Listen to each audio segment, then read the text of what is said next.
What up, YouTube? Alex back at you with another Starcraft 2 replay. On the bottom left-hand side of our map, we have MLIR. Might call him MLIR for short.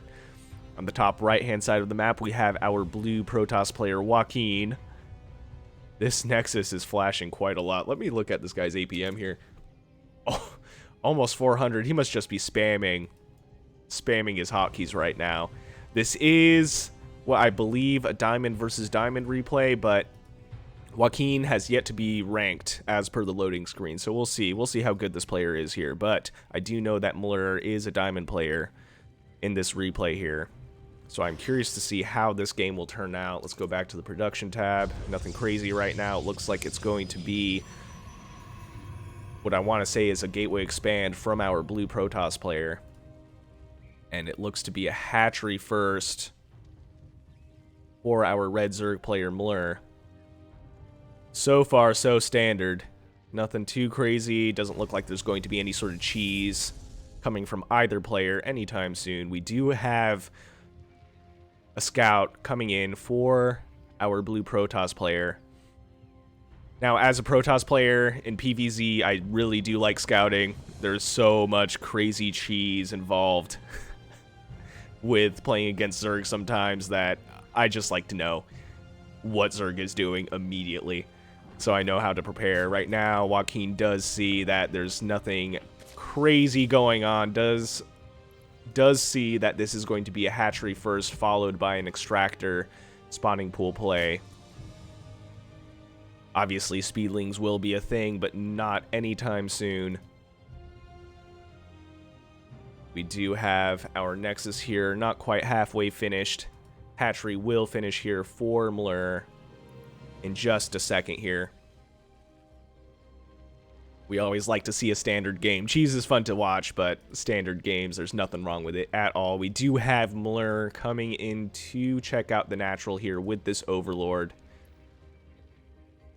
Cheeky move here. It looks like he's just going to sit over the ramp and announce his announce his arrival here. I am curious. There's no cybernetics core on the way. I would expect this wall to be closed up quite a bit sooner than what's happening here. We do have the cybernetics core up here. This is interesting to me. I don't know why he wouldn't throw down cybernetics core at the ramp to help out with this wall here. MLIR does see that the wall is not finished and that this ramp is wide open. He could run just a few Zerglings here and start harassing Joaquin, and he would not be able to do much about it other than use his probes and inevitably lose a few. Looks like a third base coming down for MLIR, so he is going for the macro play. We do have speed being researched here, but we don't have any Zerglings on the way. We do have another Queen on the way for this second base here. Double Stargate on the ramp. He's not even trying to hide this.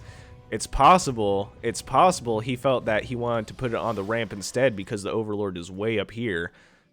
But there's not even a stalker coming in. It's going to be an adept, likely to fill this wall. We do have the probe holding the position for now, but Joaquin, unbothered by this Overlord scouting around his base, and he does not have any anti-air. So this Overlord likely going to spot this, if not some Zerglings running up the ramp. Right now they're keeping an eye on the potential third bases here.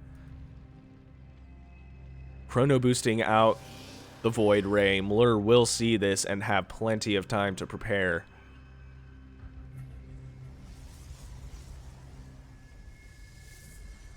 Meanwhile, in the Zerg base, MLIR happily droning up. Now we have some Zerglings coming in. Looks like they're running across the map.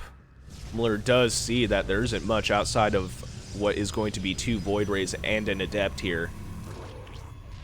That Overlord will go down, but it did its job. It found what it needed to find.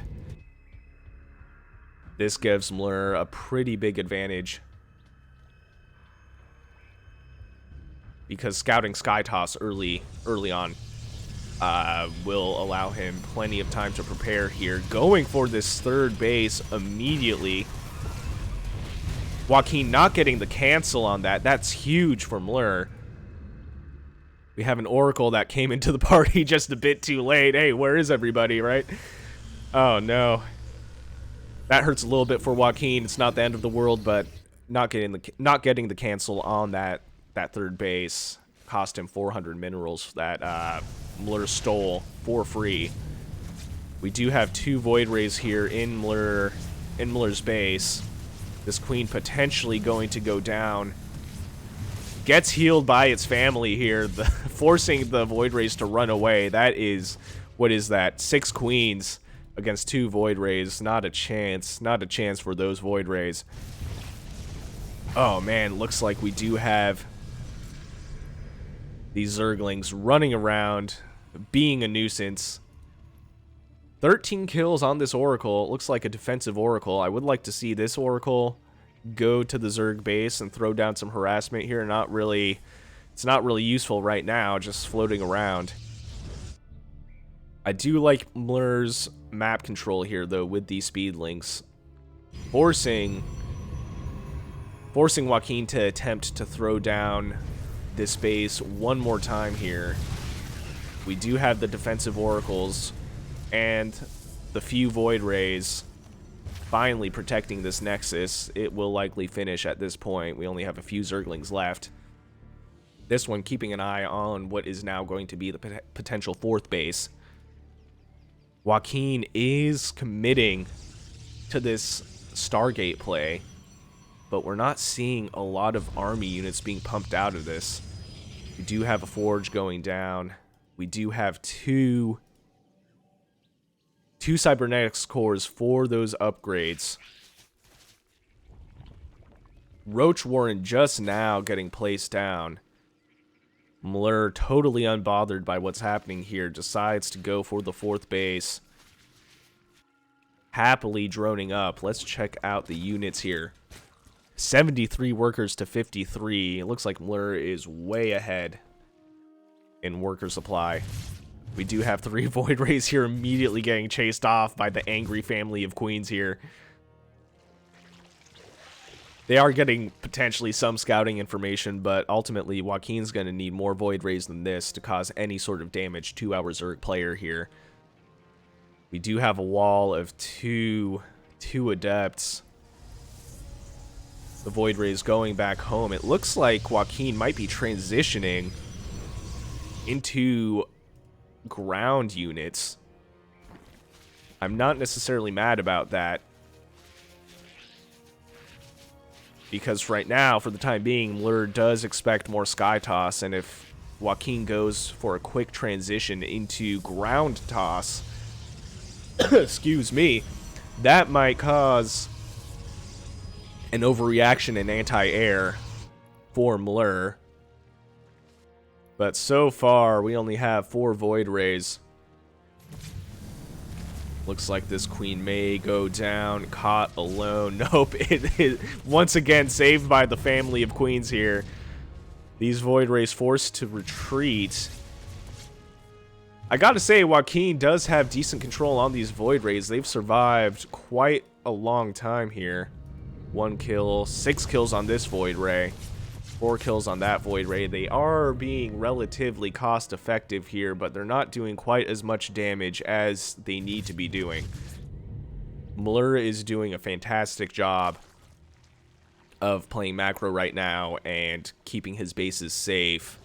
This is only 4 Void Rays in for the harassment here. We have 3 almost fully charged up Oracles here, not doing anything but floating around in the Protoss base. I would like to see these being used for harassment here. Looks like we do have some Templar here ready with Storm. These Void Rays still alive despite all these attacks from the queens. We do have a lot of queens here, though. I love this unit. Only 150 minerals for what is decent anti-air. Of course, they do walk very slowly off creep, but it looks like they're going on a mission here. Oh my god. We do have a 4th base down for our Zerg player, or sorry, for our Protoss player, but Zerg is preparing for the attack. It looks like we have a little creep highway here on this bridge. The queens desperate to get in on some of the action here. A whole swarm of overlords coming in to join the fight. This looks like it's going to be a full commit from MLIR here. These corruptors cleaning up those 4 void rays. We do have the roaches here getting hit by the storms, but tanking most of them. So many at low health, but they managed to take out all those archons here. The queen's joining in on the fun. We have the overlords helping out with this creep highway here. This base does not stand a chance. Joaquin leaving the game, no GG, leaving our red Zerg player MLIR victorious. That was an interesting opener. I'm not sure I'm a fan of putting the Stargates here. And also, the tech switch into ground just wasn't fast enough. MLIR was way ahead in army supply, I feel like. We did have the fleet beacon, but I would have liked to see at least 2 or 3 more Stargates and then pumping out maybe Tempests or even Carriers. At this point, there's a lot of Corruptors, so I agree with going for the ground toss, but ultimately, I feel like Joaquin maybe just lacked a little bit of direction in what he was going to do. And that left MLIR in a very good position economically. So, very interesting game to see. Anyway, if you guys liked what you saw, go ahead and shoot me a like and subscribe. And if you want to send me some replays, I will put my email in the description of this video. And I will see you guys on the next one.